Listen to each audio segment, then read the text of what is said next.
Tell you about the strangest secret in the world.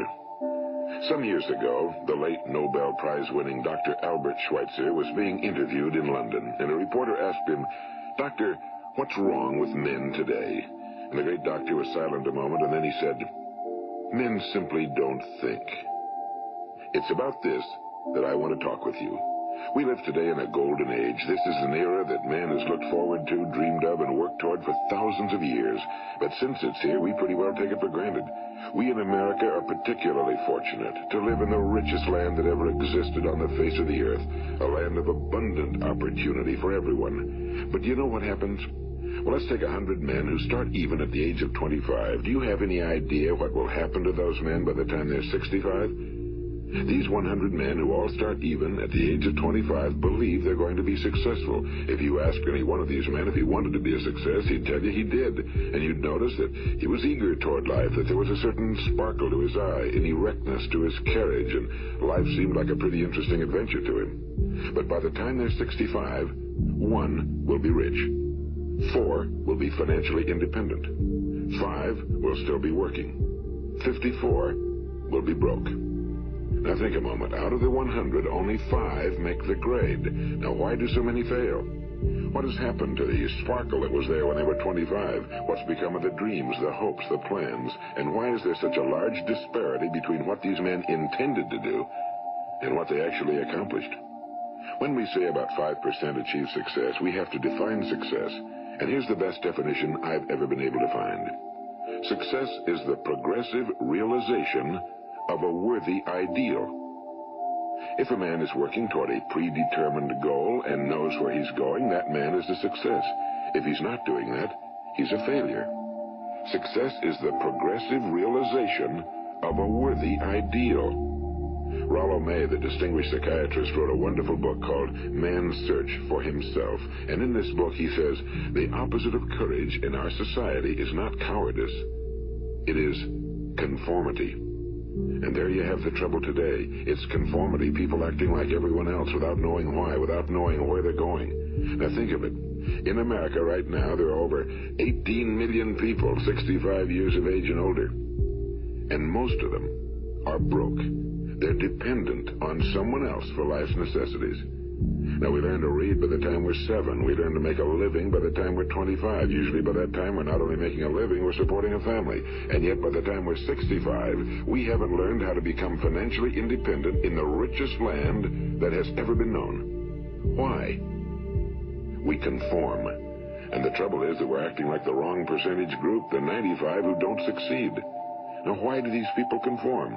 Well, they really don't know. These people believe that their lives are shaped by circumstances, by things that happen to them, by exterior forces. They're outer-directed people. A survey was made one time that covered a lot of men, working men, and these men were asked, "Why do you work? Why do you get up in the morning?" 19 out of 20 had no idea. If you ask them, they'll say, well, everyone goes to work in the morning, and that's the reason they do it, because everyone else is doing it. Now let's get back to our definition of success. Who succeeds? The only person who succeeds is the person who is progressively realizing a worthy ideal. He's the person who says, I'm going to become this, and then begins to work toward that goal. I'll tell you who the successful people are. A success is the school teacher who's teaching school because that's what he or she wants to do. The success is the woman who's a wife and mother because she wanted to become a wife and mother and is doing a good job of it.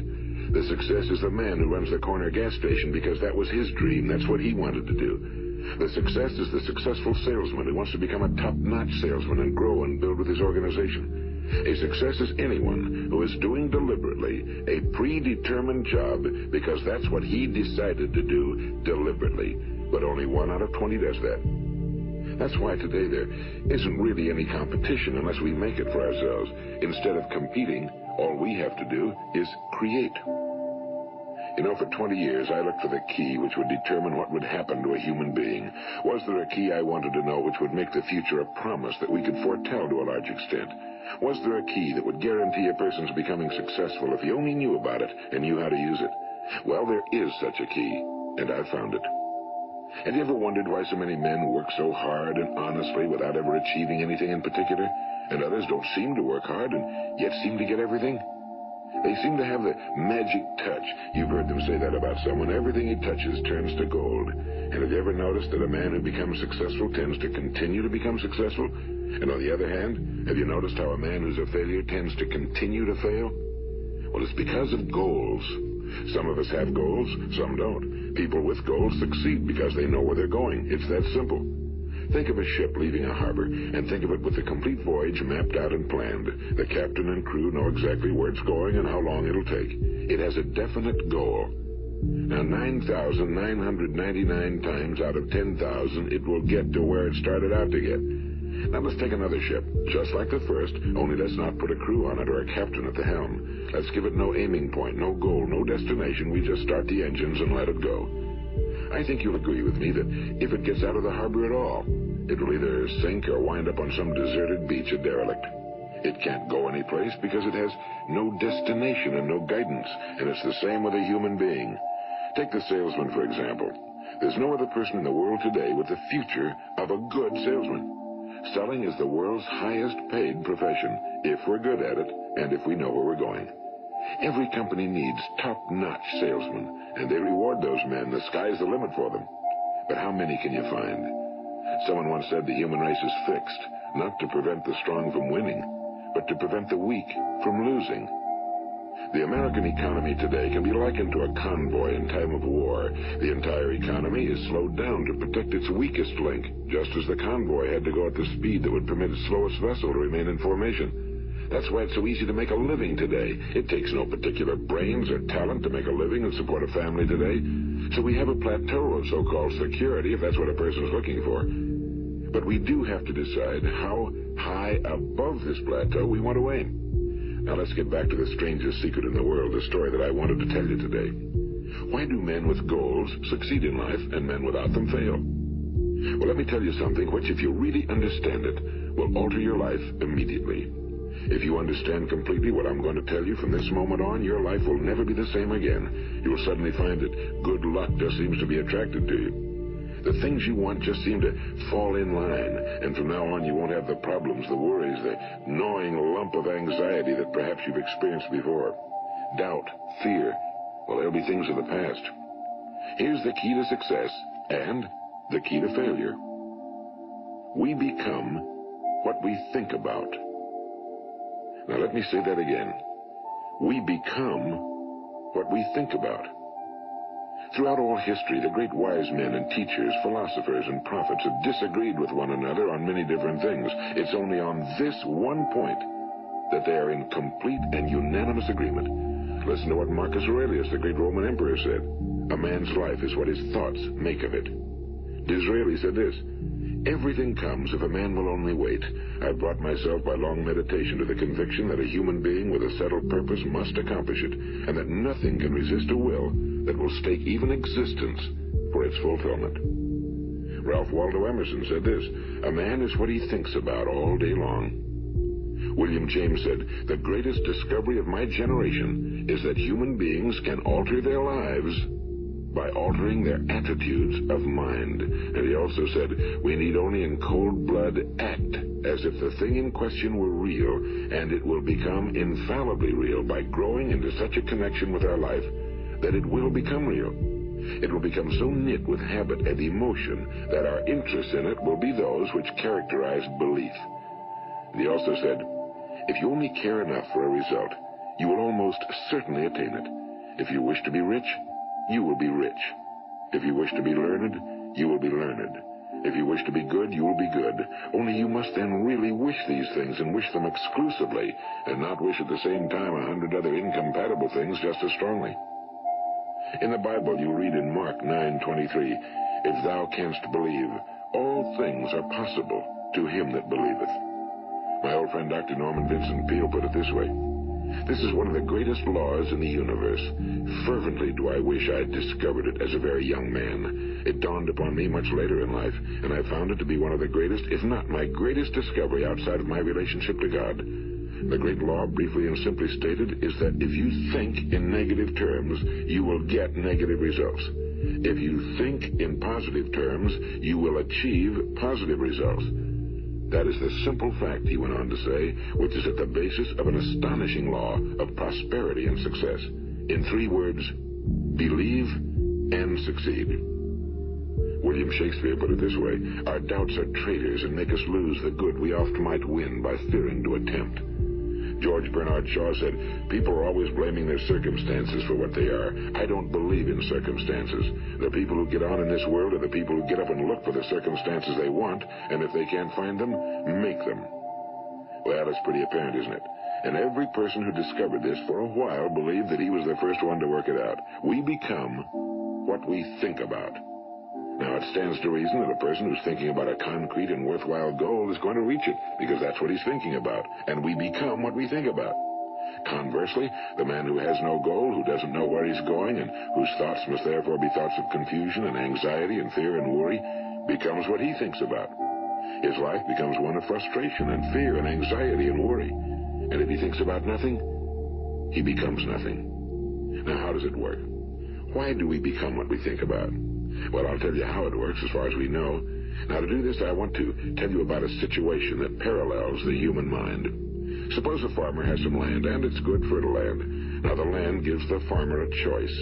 He may plant in that land whatever he chooses. The land doesn't care. It's up to the farmer to make the decision. Now, remember, we're comparing the human mind with the land because the mind, like the land, doesn't care what you plant in it. It will return what you plant, but it doesn't care what you plant. Now, let's say that the farmer has 2 seeds in his hand. One is a seed of corn. The other is nightshade, a deadly poison. He digs 2 little holes in the earth, and he plants both seeds, one corn, the other nightshade. He covers up the holes, waters, and takes care of the land, and what will happen? Invariably, the land will return what's planted. As it's written in the Bible, as ye sow, so shall ye reap. Now remember, the land doesn't care. It'll return poison in just as wonderful abundance as it will corn. So up come the 2 plants, one corn, one poison.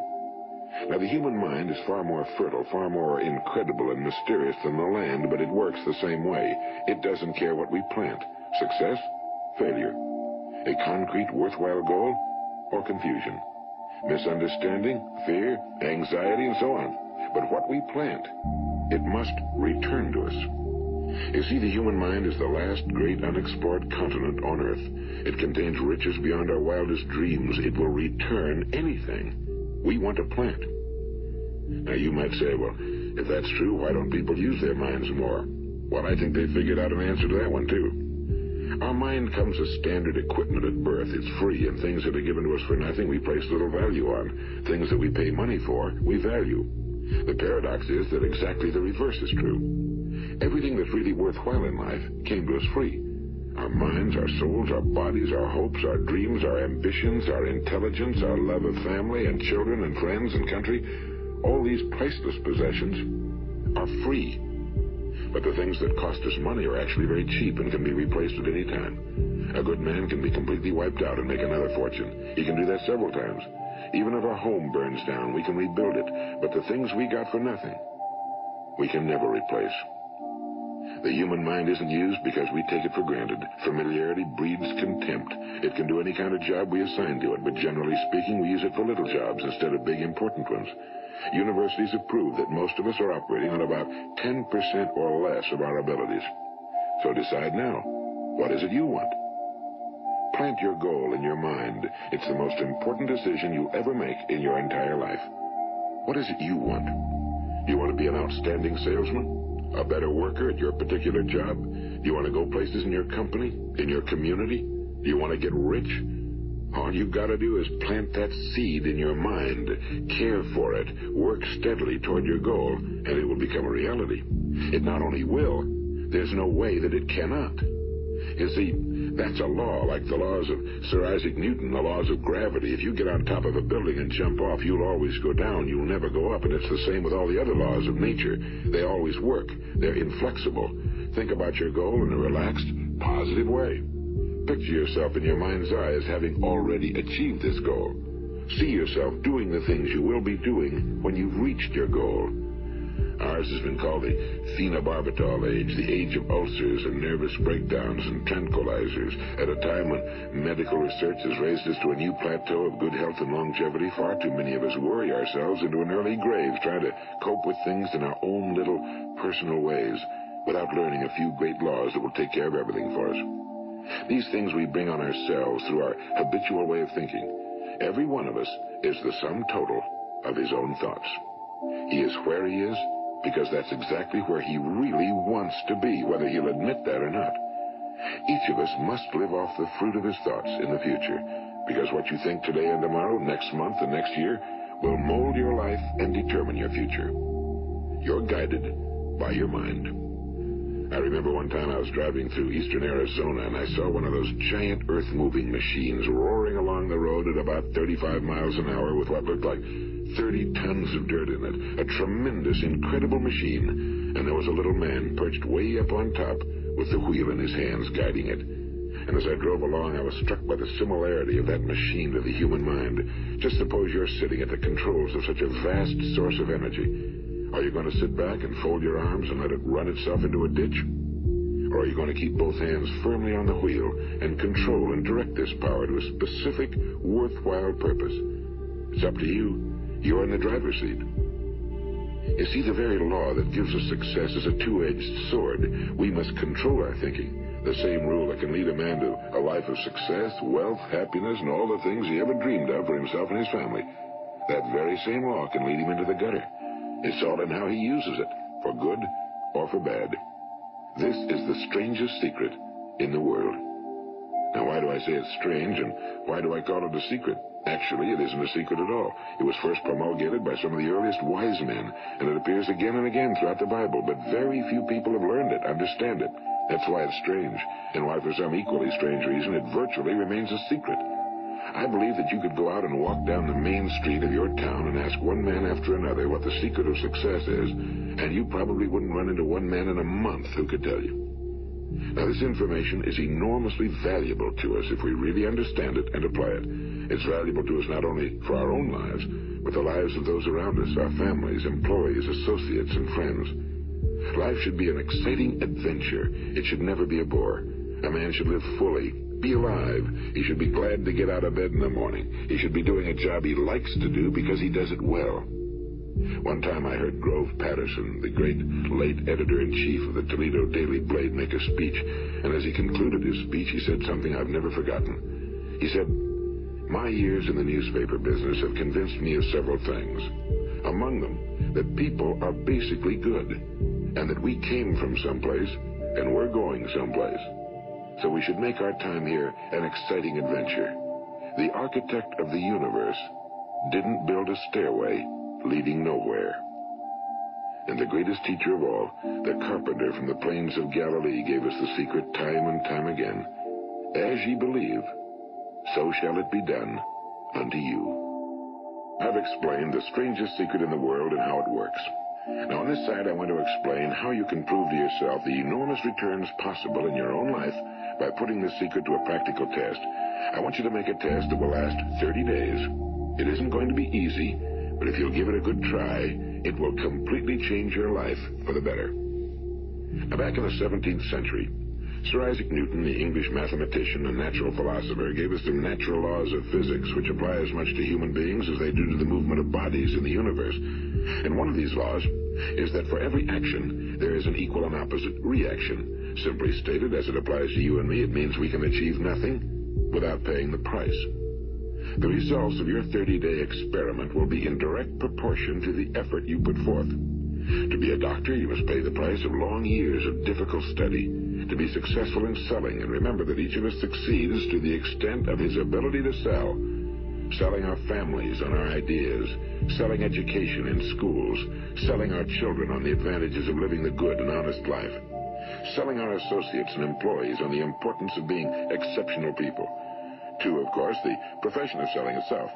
But to be successful in selling our way to the good life, we must be willing to pay the price. And what is that price? Well, it's many things. First, it's understanding emotionally, as well as intellectually, that we literally become what we think about, that we must control our thoughts if we're to control our lives. It's understanding fully that as ye sow, so shall ye reap. Second, it's cutting away all fetters from the mind and permitting it to soar as it was divinely designed to do. It's the realization that your limitations are self-imposed and that the opportunities for you today are enormous beyond belief. It's rising above narrow-minded pettiness and prejudice. And third, it's using all your courage to force yourself to think positively on your own problem, to set a definite and clearly defined goal for yourself, to let your marvelous mind think about your goal from all possible angles, to let your imagination speculate freely upon many different possible solutions, to refuse to believe that there are any circumstances sufficiently strong to defeat you in the accomplishment of your purpose, to act promptly and decisively when your course is clear, and to keep constantly aware of the fact that you are, at this moment, standing in the middle of your own acres of diamonds, as Russell Conwell used to point out. And fourth, save at least 10% of every dollar you earn. It's also remembering that no matter what your present job, it has enormous possibilities if you're willing to pay the price. Now let's just go over the important points in the price each of us must pay to achieve the wonderful life that can be ours. It is, of course, worth any price. 1, you will become what you think about. 2, remember the word imagination and let your mind begin to soar. 3, courage. Concentrate on your goal every day. 4, save 10% of what you earn. And 5, action. Ideas are worthless unless we act on them. Now, I'll try to outline the 30-day test I want you to make. Keep in mind that you have nothing to lose by making this test and everything you could possibly want to gain. There are 2 things that may be said of everyone. Each of us wants something, and each of us is afraid of something. I want you to write on a card what it is you want more than anything else. It may be more money. Perhaps you'd like to double your income or make a specific amount of money. It may be a beautiful home. It may be success at your job. It may be a particular position in life. It could be a more harmonious family. Each of us wants something. Now write down on your card specifically what it is you want. Make sure it's a single goal and clearly defined. You needn't show it to anyone, but carry it with you so that you can look at it several times a day. Think about it in a cheerful, relaxed, positive way each morning when you get up. And immediately you have something to work for, something to get out of bed for, something to live for. Look at it every chance you get during the day and just before going to bed at night. And as you look at it, remember that you must become what you think about, and since you're thinking about your goal, you realize that soon it will be yours. In fact, it's yours really the moment you write it down and begin to think about it. Look at the abundance all around you as you go about your daily business. You have as much right to this abundance as any other living creature. It's yours for the asking. Now we come to the difficult part. Difficult because it means the formation of what is probably a brand new habit, and new habits are not easily formed. Once formed, however, it will follow you for the rest of your life. Stop thinking about what it is you fear. Each time a fearful or negative thought comes into your consciousness, replace it with a mental picture of your positive and worthwhile goal. And there'll come times when you'll feel like giving up. It's easier for a human being to think negatively than positively. That's why only 5% are successful. You must begin now to place yourself in that group. For 30 days, you must take control of your mind. It will think about only what you permit it to think about. Each day for this 30-day test, do more than you have to do. In addition to maintaining a cheerful, positive outlook, give of yourself more than you've ever done before. Do this knowing that your returns in life must be in direct proportion to what you give. The moment you decide on a goal to work toward, you're immediately a successful person. You are then in that rare and successful category of people who know where they're going. Out of every 100 people, you belong to the top 5. Don't concern yourself too much with how you're going to achieve your goal. Leave that completely to a power greater than yourself. All you have to do is know where you're going. The answers will come to you of their own accord and at the right time. Remember these words from the Sermon on the Mount, and remember them well. Keep them constantly before you this month of your test. Ask, and it shall be given you. Seek, and ye shall find. Knock, and it shall be opened unto you. For every one that asketh receiveth, and he that seeketh findeth, and to him that knocketh it shall be opened. It's as marvelous and as simple as that.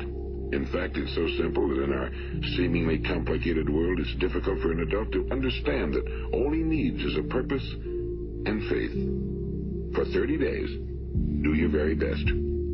If you're a salesman, go at it as you've never done before, not in a hectic fashion, but with the calm, cheerful assurance that time well spent will give you the abundance in return you deserve and want. If you're a homemaker, devote your 30-day test to completely giving of yourself without thinking about receiving anything in return, and you'll be amazed at the difference it makes in your life. No matter what your job, do it as you've never done it before for 30 days. And if you've kept your goal before you every day, you'll wonder and marvel at this new life you've found. Dorothea Brand, the outstanding editor and writer, discovered it for herself and tells about it in her fine book, Wake Up and Live. Her entire philosophy is reduced to the words, act as though it were impossible to fail. She made her own test with sincerity and faith, and her entire life was changed to one of overwhelming success. Now, you make your test for 30 full days. Don't start your test until you've made up your mind to stick with it. You see, by being persistent, you're demonstrating faith. Persistence is simply another word for faith. If you didn't have faith, you'd never persist. If you should fail during your first 30 days, by that I mean suddenly find yourself overwhelmed by negative thoughts, you've got to start over again from that point and go 30 more days.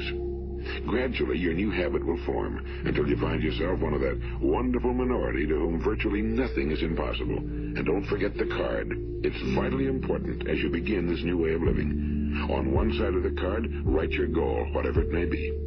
On the other side, write the words we've quoted from the Sermon on the Mount. Ask, and it shall be given you. Seek, and ye shall find. Knock, and it shall be opened unto you. Nothing great was ever accomplished without inspiration. See that during these crucial first 30 days, your own inspiration is kept at a peak. And above all, don't worry. Worry brings fear, and fear is crippling. The only thing that can cause you to worry during your test is trying to do it all yourself. Know that all you have to do is hold your goal before you. Everything else will take care of itself. Remember also to keep calm and cheerful. Don't let petty things annoy you and get you off course. Now, since making this test is difficult, some will say, why should I bother? Well, look at the alternative. No one wants to be a failure. No one really wants to be a mediocre individual. No one wants a life constantly filled with worry and fear and frustration. Therefore, remember that you must reap that which you sow. If you sow negative thoughts, your life will be filled with negative things. If you sow positive thoughts, your life will be cheerful, successful, and positive. Now, gradually, you'll have a tendency to forget what you've heard on this recording. Play it often. Keep reminding yourself of what you must do to form this new habit. Gather your whole family around at regular intervals and listen to what's been said here. You know, most men will tell you that they want to make money without understanding the law. The only people who make money work in a mint. The rest of us must earn money. This is what causes those who keep looking for something for nothing or a free ride to fail in life. The only way to earn money is by providing people with services or products which are needed and useful. We exchange our time and our product or service for the other man's money. Therefore, the law is that our financial return will be in direct proportion to our service. Now, success is not the result of making money. Making money is the result of success, and success is in direct proportion to our service. Most people have this law backwards. They believe that you're successful if you earn a lot of money. The truth is that you can only earn money after you're successful. It's like the story of the man who sat in front of the stove and said to it, give me heat, and then I'll add the wood. How many men and women do you know, or do you suppose there are today, who take the same attitude toward life? There are millions. We've got to put the fuel in before we can expect heat. Likewise, we've got to be of service first before we can expect money. Don't concern yourself with the money. Be of service, build, work, dream, create. Do this and you'll find there's no limit to the prosperity and abundance that will come to you. Prosperity, you know, is founded upon a law of mutual exchange. Any person who contributes to prosperity must prosper in turn himself. Sometimes the return will not come from those you serve, but it must come to you from someplace, because that's the law. For every action, there is an equal and opposite reaction. As you go daily through your 30-day test period, remember that your success will always be measured by the quality and quantity of service you render, and money is a yardstick for measuring this service. No man can get rich himself unless he enriches others. Now, there are no exceptions to a law. You can drive down any street in America and from your car estimate the service that's being rendered by the people living on that street. Had you ever thought of this yardstick before? It's interesting. Some, like ministers and priests and other devoted people, measure their returns in the realm of the spiritual, but again, their returns are equal to their service. Once this law is fully understood, any thinking person can tell his own fortune. If he wants more, he must be of more service to those from whom he receives his return. If he wants less, he has only to reduce his service. This is the price you must pay for what you want. If you believe you can enrich yourself by deluding others, you can end only by deluding yourself. It may take some time, but just as surely as you breathe, you'll get back what you put out. Don't ever make the mistake of thinking you can avert this. It's impossible. The prisons and the streets where the lonely walk are filled with people who tried to make new laws just for themselves. We may avoid the laws of man for a while, but there are greater laws that cannot be broken. An outstanding medical doctor recently pointed out 6 steps that will help you realize success. 1. Set yourself a definite goal. 2. Quit running yourself down. 3. Stop thinking of all the reasons why you cannot be successful and instead think of all the reasons why you can. 4. Trace your attitudes back through your childhood and try to discover where you first got the idea you couldn't be successful, if that's the way you've been thinking. 5. Change the image you have of yourself by writing out a description of the person you would like to be. And 6. Act the part of the successful person you have decided to become. The doctor who wrote those words is a noted West Coast psychiatrist, Dr. David Harold Fink. Do what the experts since the dawn of recorded history have told you must do. Pay the price by becoming the person you want to become. It's not nearly as difficult as living unsuccessfully. Make your 30-day test, then repeat it again, and each time it will become more a part of you until you'll wonder how you could ever have lived any other way. Live this new way and the floodgates of abundance will open and pour over you more riches than you may have dreamed existed. Money? Yes, lots of it. But what's more important, you'll have peace. You'll be in that wonderful minority who lead calm, cheerful, successful lives. Start today. You have nothing to lose, but you have a whole life to win. This is Earl Nightingale, and thank you.